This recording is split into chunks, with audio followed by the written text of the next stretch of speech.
Hey, good evening. I'm Aba Hutchison. I'm residing on, and I've been studying under Jonathan Williams of Rock Hill Pottery Center for over 6 years. He's right there. And I've also been attending several shows on First Fridays and drawing nights through Friday Arts Project. And I moved to Rock Hill from Charlotte. I studied at UNC Charlotte. And I moved here for work 6 years ago. And after I outgrew my job in Rock Hill, I decided to still stay in Rock Hill and commute to my current job in Charlotte for several years, making a salaried income in Charlotte, and then bringing that salary here and spending most of it directly in Rock Hill. I've also brought several people from Charlotte here under tourism, mostly to the arts and these activities. The number one reason why I stayed and the reason I do the long commute through I-77, and I know you know how that feels most mornings, is because of the arts here. And what sets Rock Hill apart, and I don't know if you've noticed this, is that the city took or had taken significant ownership of the activities like the arts. Direct ownership. I feel like there's a direct involvement in the activities here, not distant like I feel like Charlotte was. But specifically, you have weekday activities, which is something Charlotte does not do very well, the weekday activities. And many of that was carried by the arts. And again, it's a spot where Charlotte falls short.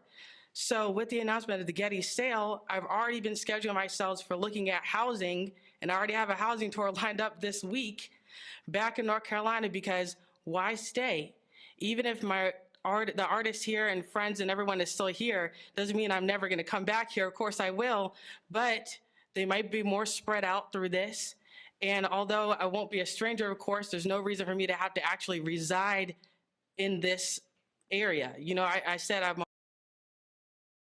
So why do I have to stay right there and pay to be there when all of this is closing?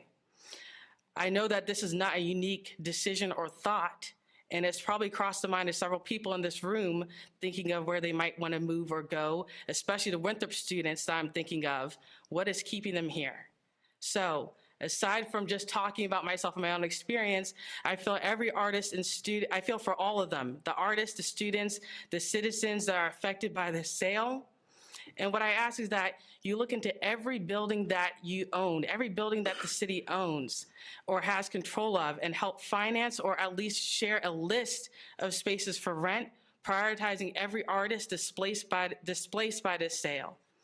And even if it means that the artists will be dispersed in different spaces, they don't always all have to be together.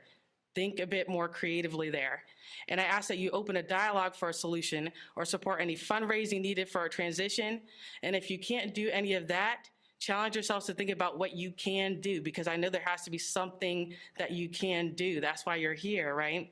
So please find out what that is and then get back to us as soon as possible so I can continue to talk about this city with pride. Thank you. Thank you.